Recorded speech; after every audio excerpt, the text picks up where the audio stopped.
Hey guys, how you doing? My name is Lena and welcome back to another video.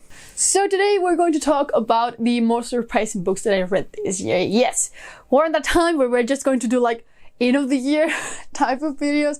So I'm going to do the most surprising, then the worst books of 2021, and then as like the last one, the best ones of the year. So we're going to start with surprising. By surprising, I mean that I wasn't going into it with like high expectation, or that it really surpassed my expectations. That kind of stuff. So these are not the best books that I've read this year, but really close up there, like really close up there. So without further ado, let's just get started. These ones are in no particular order, though the other videos will be. So first here I have Small Spaces by Catherine Arden. I've been loving this series this year. I binge read the first two books in a week, and then I just read the third one when it came out, and now I'm waiting for the fourth one. It's actually like a middle grade series, horror middle grade series, which is not something that I usually reach for, but I don't know, I had a feeling when I was about to start this one. I was just like, okay, sounds good. Basically, you're going to follow this trio of friends, and they are fighting against this entity called Smiley Man, and they are set in different places. Like the first one is set on a like they're in a field trip and they get attacked. Everything is really Halloweeny. And then in the second one, they're in a mountain and they are cut from everyone. And then in the third one, they're on an island. It's weird, but I love it. I do have to say that the third book I didn't like as much, but this first book, Small Spaces, it's so fucking good. Then I have here Deadhouse Gates by Stephen Erickson. This is book 2 in the Molesson Book of the Fallen series. And I have to say, if you've been here for a bit, you know that I tried to read The Gardens of the Moon like 4 times. I read that book like 4 times, never had the will to continue because I think it's very confusing first book. Even though it's very intriguing and it sounds great, there's something in there that is just like, okay, I'm not understanding a fucking thing, what is going on? But then, thanks to some of my friends, I managed to actually go into the second one. And I do have to say, this second one is so much better in every single aspect than book 1. It's so much easier like to follow. It makes sense. You can follow every single storyline. There's only like one storyline POV that I wasn't really into, but the rest was great. I don't really need to continue the series, but this year was a no for me. So many things to read, but yeah, happening next year for sure. Then I have here Project Hail Mary by Andy Weir. Okay, I know that many of you are huge fans and you were just like, of course this book is going to be amazing. But honestly, after The Martian and seeing everything that comes around like in Project Artemis, like in Artemis, I wasn't expecting much, to be honest. But then I started listening to this and I was just like, okay, I want to know more and I need to know more. So I basically binge read this in a day and a half. I just couldn't put it down. I remember that I was going to work and I was just listening to it and I was just at the door like waiting. Okay, like I have 3 more minutes. I can listen to this like a damn fucking psychopath in the door. But man, this is so good. This is basically about a man that wakes up in the middle of a ship and for some reason he has no memories and no idea why he's there. So he's trying to figure it out. I love it. I don't know if it just got me like in the right time or something, but it was so good, dude. So good. I enjoyed the hell out of this book. Then I have here We Are the Dead by Mike Shackle. I was so surprised by this book, honestly. Like, this is dark fantasy and I don't know why, but it had always like called to me. I was just like, I have a feeling with this book. I have a feeling about this book. And then I just finally bought it and read it. And man, this was so good. Such a highly underrated series, honestly. I really need to get Fool's Hope, which is book 2. It just came out in the paperback that I wanted. But dude, this is so great. You follow a bunch of characters in an occupied town. Oof, it's also pretty gory and gritty. I love this one. I cannot wait to read the second part. Then, this is A Master of Djinn by Jelly Clark. I do have to say that I'm putting this here in one of the best books because for some reason, didn't think that I was going to like this book. I don't know why, but it just didn't call to me. For some reason, not the whole mythology, but Djinns is just something that never calls to me.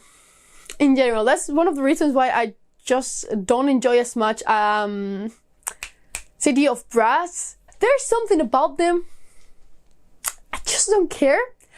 But the world in this, oh my god, it's amazing. The concept of Djinn here, the angels, everything is fantastic in this book. You're basically set on Cairo, is a steampunk setting. You're basically going to follow Fatma, investigating the these deaths, and they all related to this figure of mythology that apparently has appeared in the city.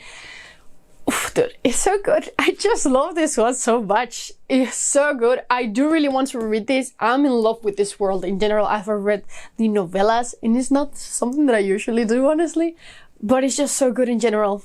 Like, so damn good in general. I highly recommend Master Djinn. I don't know why, but for me it also didn't sound like that special, but it's so special. It's so good.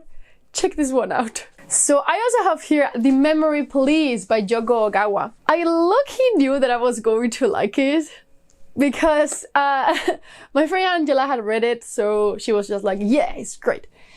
But I wasn't expecting this amount of like reflection and commentary that this book had. Like, I was just in for like a sci-fi ride, but there's so much more apart from that.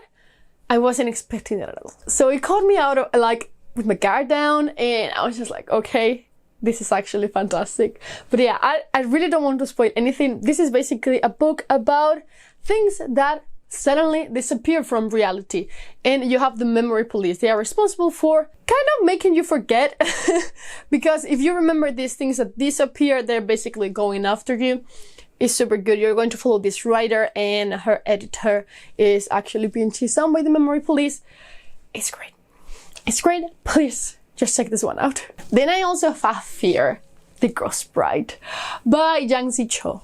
This book, man, this is basically about following Lena, and she's going to be married off to the ghost of this dude.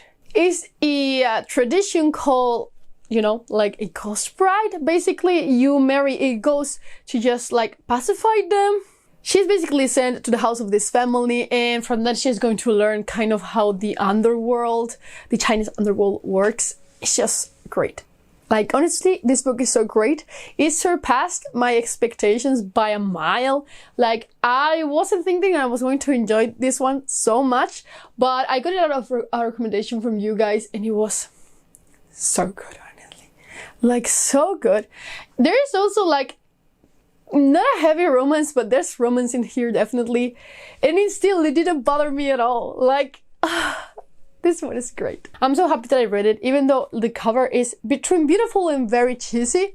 Like, I don't know if I like it or not. The Ghost Bride is freaking amazing, so please, I highly recommend you check out this one. It's kind of mythology, urban fantasy, but in general it's fantastic. The mystery just goes and goes and goes. It's very, not like action-packed, but never stops. Like, it's just, once everything starts moving, there's never stop, and it's just great. Then I have here The Fisherman. Oh man, I love this book. This is a horror book. It has a bit of cosmic horror, a tiny bit, but man, it's basically about a man that is dealing with grief. His wife passed away not that long ago, and you know, to just keep the good spirits up, he is deciding to just start fishing, which is super cool, until he comes across this friend of his that tells him that there's this very special pond that he should definitely check out. Pretty bad idea. Honestly, never trust someone that is sending you to an unknown location.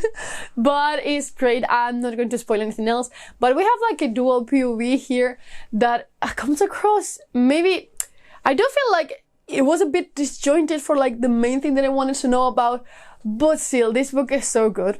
The ending got me like gasping. I was just like so into the audiobook, just like listening to it, like doing nothing, just focus on the audiobook. It was great. It was great. Thanks again for the recommendation. But dude, The Fisherman, top notch. Top-notch horror. Then, second to last, I have here Upon a Burning Throne by Ashok. Yes, Ashok Banker. I sometimes get it right, sometimes get it wrong. You know, the thing that made me doubt this book was that it has such low ratings in Goodreads. Like, so low. it's so difficult for a book to have like this low rating, but my friends were reading it and they were just like, it's actually good. Like, we don't know what's going on, but it's actually good. And they were so right. Like, this book was so good. If you just like fantasy in general, this is very heavily, obviously rooted in Hindu mythology. It's a Hindu-inspired fantasy. Gods everywhere, demons, an emperor, there's death. So many tropes that I love here. It's just so also really well executed. I'm very bummed about it because apparently it was going to be a five book long series and now it's restrained to a trilogy, which pisses me the hell off, honestly, because this deserves so much more and I'm so mad about it. So check out Upon a Burning Throne. It's actually really good. And then the last one that I'm going to talk about is Tender is the Flesh, which I read really recently. But holy shit, I've never been so disgusted with a book in my life. Like really, I cannot recall a book that made me go through so much in so little time. It's really disgusting, but it serves a purpose. Basically, this is a dystopian novel and it's set in a future where all animals died due to this plague. And now we're eating human meat. Which doesn't sound that bad. Until it does. Like, whew, get your stomach ready. I know this was a pretty popular book last year because I think it won the horror category on Goodreads, but I'm not sure. I'm 100% sure that it was a nominee. But dude, this book. Whew, I really need to get my hands on a physical copy, even though I'm not sure that I will be able to handle like the memory each time that I see it. So we'll see. But if you want to be just like very like kind of spooked and disgust, this is the book for you. So yeah, those were basically my most surprising reads of the year. Do you have like different lists? Like, I know most people have like the worst and the best, but like there's something about surprising, like a book that you're just like, yes, it's good. It's not the best, but it's good. So just let me know down in the comments below. But as always, I will see you in the next one. Bye.